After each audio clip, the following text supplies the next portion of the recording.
तो दो नए आईपीओस के बारे में बात करने वाले हैं। दो नए आईपीओस आ रहे हैं, फ्रैक्टल और आई फाइनेंस की क्लोजिंग हो चुकी है, अलॉटमेंट उनके लाइव हैं, आप जाकर चेकआउट कर सकते हैं। और अब बात करने वाले हैं दो नए आईपीओस के बारे में, पूरी जानकारी वो देने वाला हूँ, एंड तक बने रहिए। और हेलो दोस्तों, मेरा नाम है Rahul and welcome to my channel.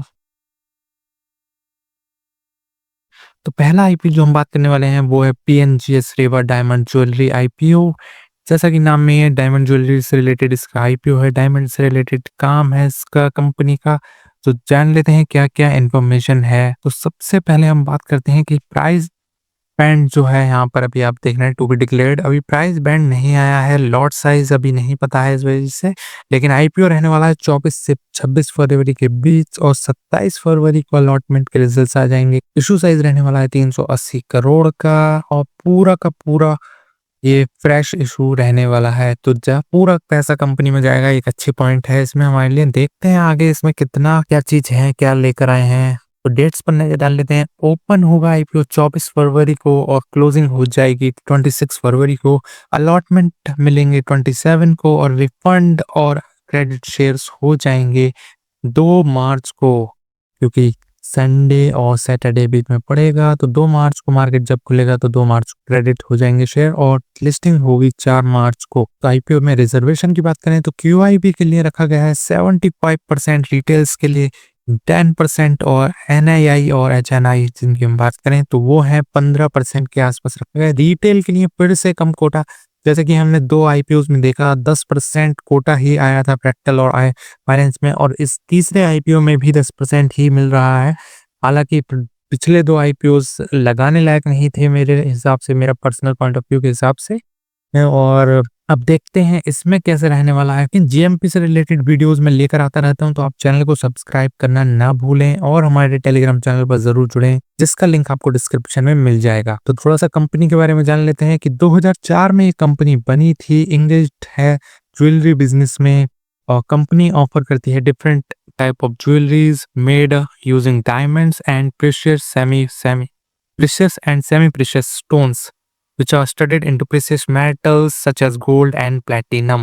All products offered under brand name रेवा। रेवा के ब्रांड नेम के अंदर सारे प्रोडक्ट्स बेचे जाते हैं और कंपनी ऑफर करती है wide range of products including rings, earrings, necklace, pendant, solitaires, bangles, bracelets, mangalsutra, nose rings, chain to cater to diverse customer segments and occasions. ये सारे प्रोडक्ट ये बनाती है अच्छे कस्टमर सेगमेंट्स के लिए, ओकेजन्स के हिसाब से भी ये बना देते हैं।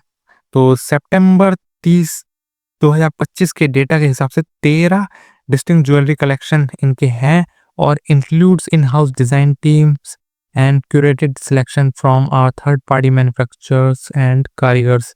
ये सारी चीज जो यहाँ पर बताई गई है ये है 30 सितंबर 2025 तक के डेटा के हिसाब से। इसके बाद में अगर इसमें कुछ भी चेंजेस हुए होंगे तो वो अभी डिस्कस्ड नहीं किया गया है। 30 सितंबर 2025 और उससे पहले तक जितना भी इनके ज्वेलरी कलेक्शन, इन हाउस डिजाइन टीम थी और मैन्युफैक्चरर्स थे, सब यहाँ पर दिए गए हैं। उसके बाद अगर बड़े हों घटे हों तो वो अभी मेंशन नहीं है, वो आगे के डेटा में कभी आएगा तो आएगा।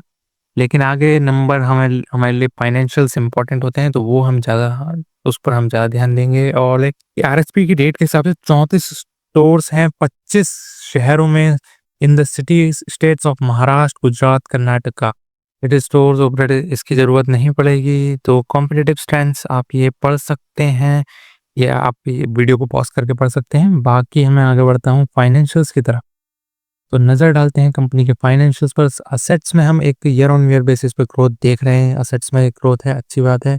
रिजर्व्स नेगेटिव में थे, इन उससे कम करते हुए अब पॉजिटिव में है, एक अच्छी बात है। और बोरोइंग्स इस साल में ये पड़ी है सीधे 90 करोड़ और उसके बाद 130 करोड़।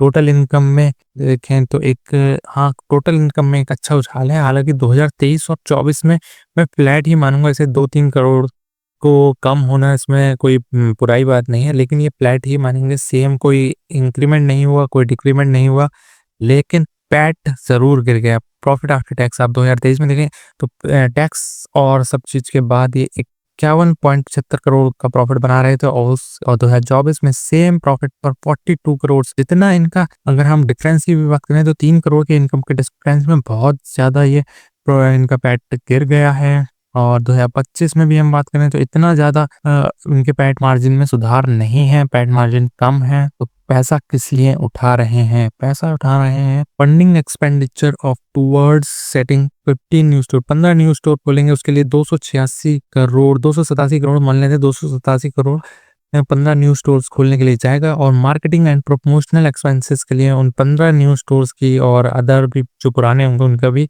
मार्केटिंग हो ही जाती है, क्योंकि ब्रांड के नेम से मार्केटिंग की जाएगी। तो 35 करोड़ का यहाँ पर पेमेंट होगा, यहाँ पर इसका यूज होगा।